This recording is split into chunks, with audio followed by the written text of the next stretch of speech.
In today's video, I'm going to teach you how to add Calendly link to LinkedIn profile 2026, 5 minutes. Let's make it easy for people to book time with you right from your LinkedIn profile. We'll start in Calendly, grab the right link, then add it to your LinkedIn contact info so it's always just a click away.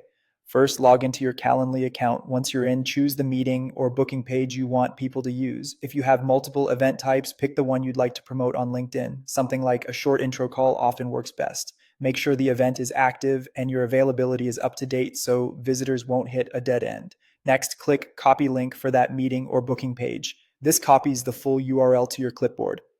A quick tip: use the direct event link rather than your general scheduling page if you want to control exactly what people book. Now switch over to LinkedIn and go to your profile. If you're on the homepage, click your profile picture or your name to open your profile, then choose View Profile. You should now be on your main profile page, looking at the top card that shows your headline and location. Click the pencil icon near the top card to edit your profile details. In the edit window, look for the option that says Edit Contact Info and select it. This opens a panel specifically for your contact details, things like websites and other links. Choose Add Website. You'll see a field where you can place a URL. Paste the Calendly link you copied earlier. Double check that it starts with HTTPS and that there are no extra spaces. Keeping the URL clean helps avoid broken links and makes it look professional. When you're happy with it, click Save to confirm. Your Calendly link is now part of your LinkedIn contact info. Anyone who visits your profile can open your contact details and schedule a meeting with you without any back and forth messages.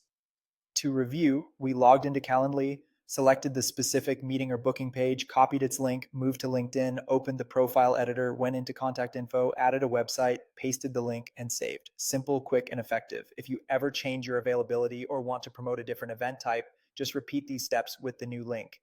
And if something doesn't update right away, refresh your profile to see the latest changes. That's all you need to add your Calendly link to your LinkedIn profile. Thanks for watching and enjoy the smoothest scheduling.